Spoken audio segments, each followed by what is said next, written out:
Well, first of all, thank you everyone for joining us. We're so excited to be here with you.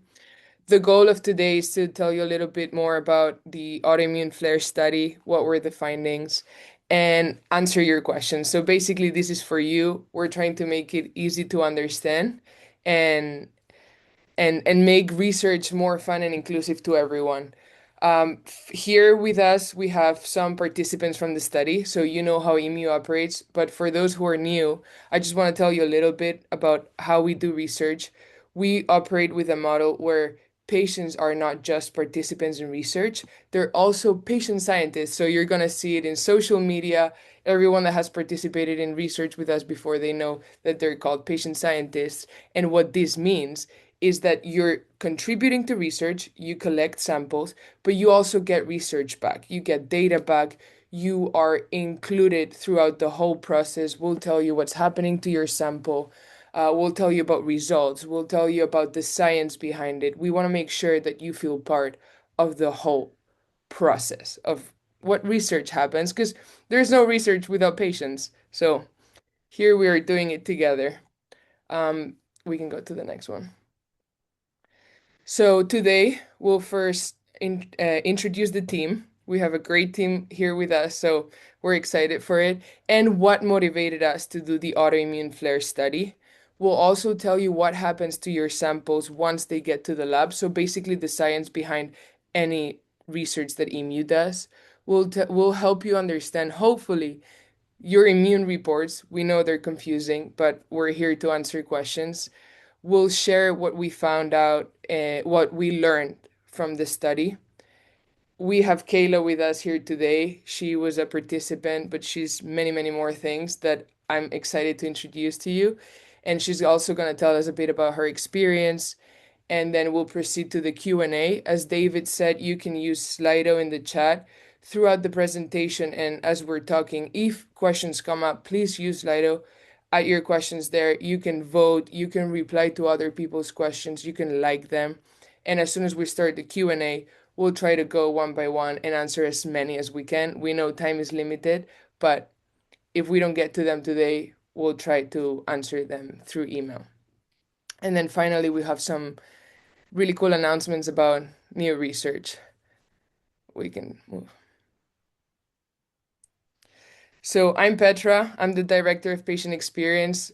From now on, I just joined ImYoo like 2 months ago, but now on, you're probably gonna see my face a lot. I've been talking to a lot of you. I'm so excited to be here, having conversations and learning from your experience, and hopefully making your experience through ImYoo better. Then we have David. He's our CTO and our amazing data wizard. He does all these reports. Then we have Tatiana, the CEO and the brains behind the studies. And with Kayla today, she's our patient advisor. She's a patient scientist, and she is also a founder of Connecting Pieces, a nonprofit. So let's get this started. Tatiana, do you want to tell us a little bit about the motivation and the goal behind the autoimmune flare study and why did you decide to do it? Yeah, let's do the annoying part first. The note. Next. Okay, so I do have to say, none of the findings that you guys got are clinically validated or actionable. We're returning this data to you because part of being in research and science is also seeing all the unknowns that we get to experience as we figure it out.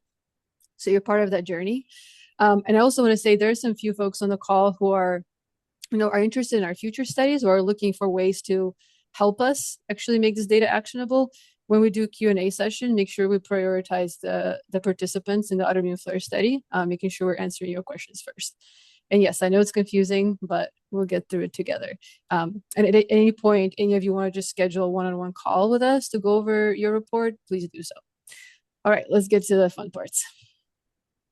Okay, so what was the point of this autoimmune flare study? So right now, decentralized research is not a common thing. People, collecting samples at home is not a common thing. Doing it so when you actually feel symptoms is also uncommon. So we're trying to do three things. We're going to show that we can do research where patients self-collect at home and report their symptoms. So we can actually discover what happens to your body across time and actually use that data instead of it just being siloed in clinical sites.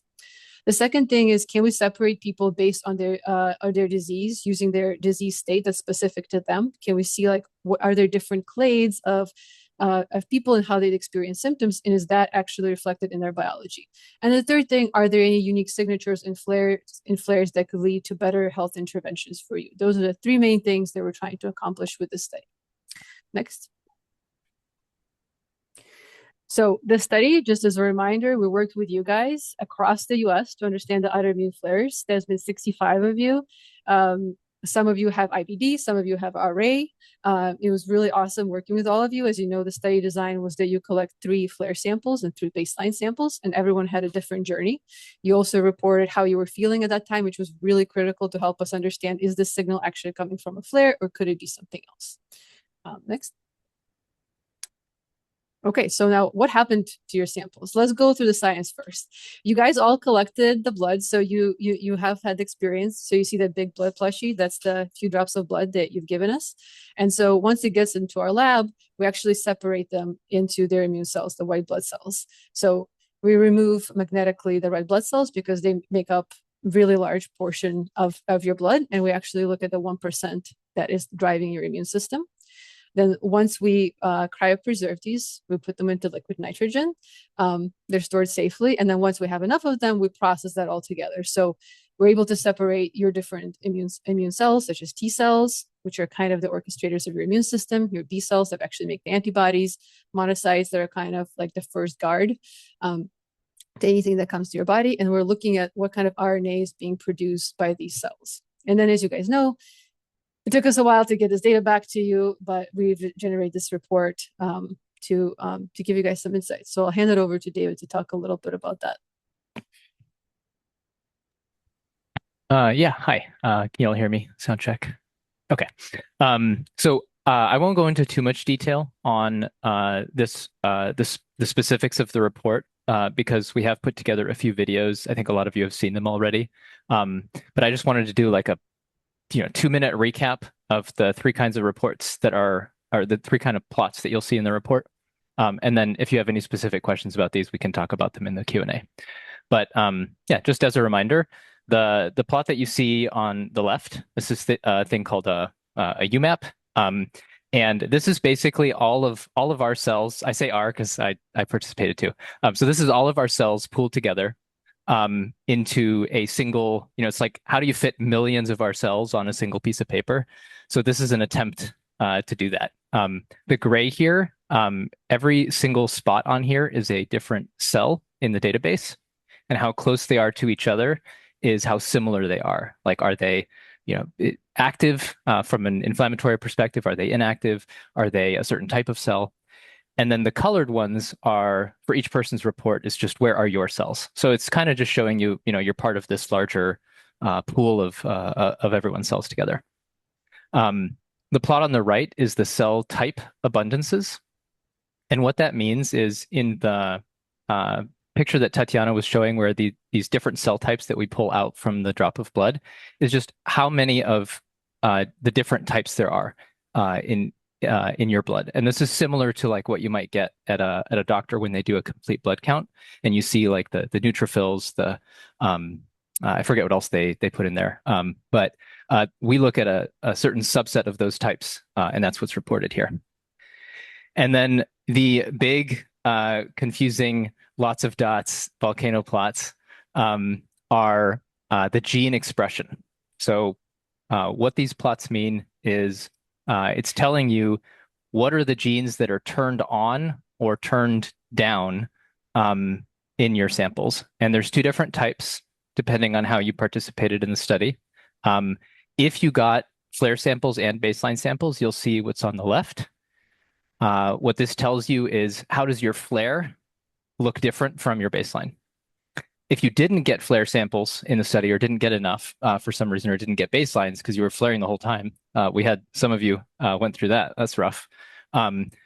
You see, how do you look compared to everyone else? And again, it's how much of the gene is turned on or off. Yeah, and that's, I'm sure we'll get questions about those in the Q&A, but I wanted to at least get started with some of the terminology and plots that are in there. I want to add one thing to David's explanation. So as you guys know, you have your DNA that every cell has, and that usually stays the same throughout your whole life. What we are measuring are things that get made from your DNA. So this is something that gets expressed and changes constantly. So we're measuring those dynamics. Okay, let's look at what we actually learned from your blood. I just want to say this is very preliminary. And for those of you on the call who are interested in helping us with data analysis and making it actionable, this is where you can turn on your brain and think, okay, how can I help ImYoo actually turn this into clinically actionable findings? All right, let's go through case study 1 next. Okay, so we had 5 people, 5 of you who are on a drug called ImYoo, which blocks pathogenic T cells from trafficking into the gut. And one interesting thing that we learned is that the drug wasn't always preventing the flares. We had, like, across all 5 people, we had situations where you got your infusion, then within those 4 weeks, you were feeling great. And then sometimes you had your infusion and you actually ended up flaring within those 4 weeks. And we're like, this is very interesting, especially since it happens in the same drug across 5 people. So we decided to do this thing called differential expression. This is where we compare what kind of genes are being produced in one event versus another one. And we found something interesting, preliminary. David, if you want to click next. So ITGB7 is a gene that makes up one of the components that the ImYoo drug targets. ImYoo targets this thing called alpha-4 beta-7 that gets these T cells into the gut tissue. And so this drug is trying to prevent trafficking of those, troublemaker T cells. And so what we notice is one of these components, there's less of it whenever folks are not achieving remission, specifically in cells called CD4 T cells. And this is something that's really beautiful in you having track yourself across time, because if we were just to compare people across each other and not look at, like, what does your baseline look like, we would never spot this signal. But we see consistently across these 4 participants that when they were flaring, there's less of this signal. And what we're thinking is happening here is that these cells are not actually being blocked by the drug, and they actually do end up going into the gut. So there's something interesting there. So we're exploring how we can make this actionable, whether we can, power the study with a bit more users. So that's one of the findings that we had. Next. All right, David, I'll let you take this one. Yeah, so this one is something that we are moving towards. We're not ready to release or share yet, but kind of wanted to give you a sneak preview of what we're thinking. So what we can do now, because as you saw in those plots, there's so many numbers that we measure from the immune system. It's really hard to think about what to do from one specific number. So one of the things that we're exploring is, okay, what if we take all of the measurements together, all of the different thousands of dots that represent your unique immune state at different time points in the study, and see who else in the study looked similar to you at that time. And so what these plots are doing is they're colored based on how similar two immune profiles are. So the brighter the dot, the more similar an immune profile is to someone else. And what we were able to find is, unsurprisingly, so you'll see these 2 blocks up in the upper left here that are kind of like a bright yellow block.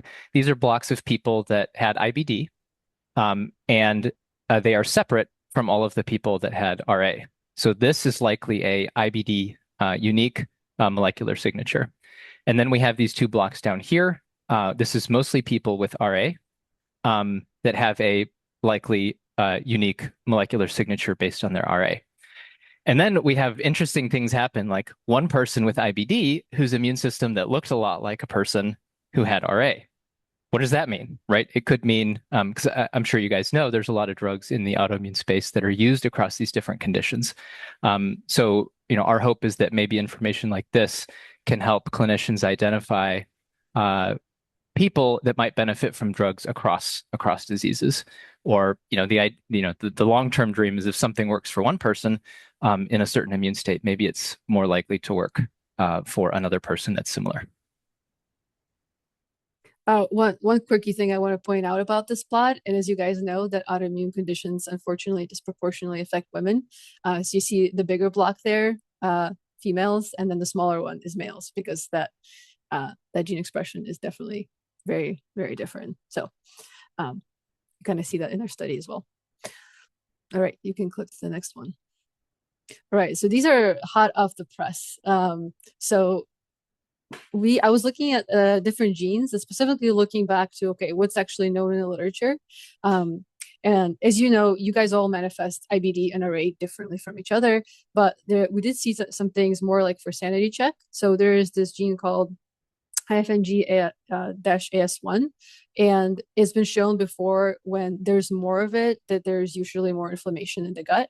And we were actually able to see some of that in 2 of the participants where they had this gene elevated in their CD8 killer T cells, suggesting a potentially stronger inflammatory attack that could be upcoming.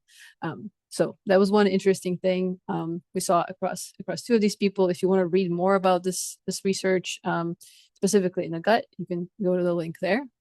These will be posted, by the way, for anyone who's here. Next, so I have a few more of these. All right, so this one is in monocytes. So these are the cells that, when things come in, they're kind of the first line of defense.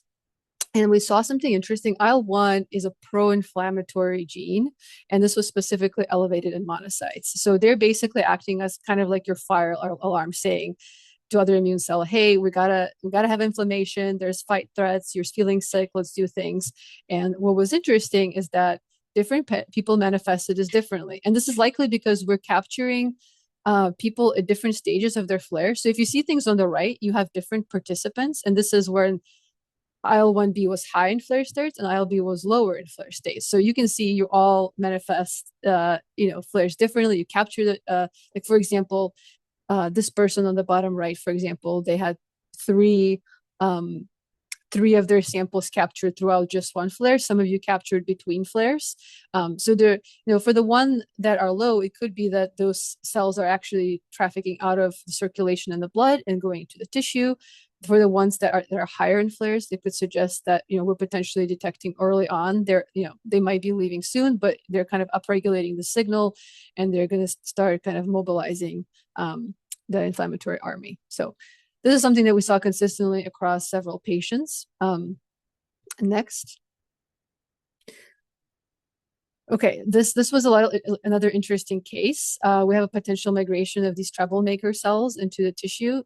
So this person had a very clean signal in their CD4 T cells. You can see the red dots are the flares, and the blue dots are when they're feeling in their baseline. So what this shows is that during flare, there's more of these CD4 T cells, and there's actually less of the CD8 T cells. And what we think might be happening is that CD8 T cells are usually, when they're activated, they're engaging in pro-inflammatory type of work. And so the reason we think we see less of them here is they're likely migrating into the tissue and they're leaving the blood. We also see less of this IFNG's interferon gamma signal, which is commonly associated with inflammation. We also see less of it in CD8 T cells for this specific person. So this is some of the clean signals that we were able to pick out and see in some of the data. As I said before, this is very early on. So if you have any interesting questions or thoughts about your report, we're happy to look at it. We're all trying to make sense of it. So, okay, David, you can go next. Okay.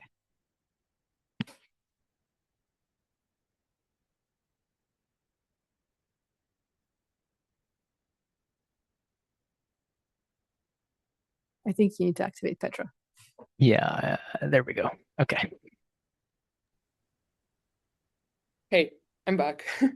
So I want to introduce Kayla again. Thank you so much for being with us. Can you unmute Kayla too, please? Thank you. Hey, thank you so much for having me. So Kayla here, as we said before, she's an amazing patient advisor, patient advocate. She has her own foundation, executive director of Connecting Pieces. But Kayla, for me, you as a patient scientist for ImYoo, I want to ask you a little bit about your experience, what it was like to participate, and hopefully you want to share it with the rest too. So can you tell us a bit about your experience and your thoughts after finishing the study? Yes, absolutely. So first off, thank you so much for the amazing introduction and for having me and spotlighting me and everything. I would say I've been in a lot of studies. I live in Boston, so I live close to some pretty major hospitals. I've been through your basic sort of study, where it's like like a virtual one or a paper one or something. It's just questions. It's not very hands-on. I've been through some where it's you have to collect samples and things like that, and it's having to travel back and forth to a location. And then I've been through other ones where you have to be at the location on site always. First off, I love one thing that I loved about this study is that you guys made it very easy for us and very complimentary, I guess, and convenient for us from collecting the data using the painless, I think it's kind of painless, tap device, which I feel is like just pretty cool, just the way it is and how it just sits there and collects the blood. Um, from that start to even having the video that walked you through how to collect the sample, the visuals and everything, I think that really helped during the study for me, having up-to-date stuff like QR codes to scan and things like that. The kits were labeled really easy. The simplicity of everything really truly made the study easier for me and also not as stressful. I think when we're chronically ill and we're already going through so much and we want to help, so we join these studies. But we're also sort of like drained with having to read another thing or organize another thing, or life just happens, right? So I think the simplicity of how you guys made it really, truly helped me. I think the other thing as well was wanting to include us in this information and sharing this information. There's so many studies that I've been a part of where I have no idea where my sample ends up, if it's even used in the study, or even just if I'm compensated for it. All of those things mattered to me, at least being a patient and part of the study. Um, I love how you guys want to include all of us and even having this webinar to explain the process and what the cells and sort of things look like.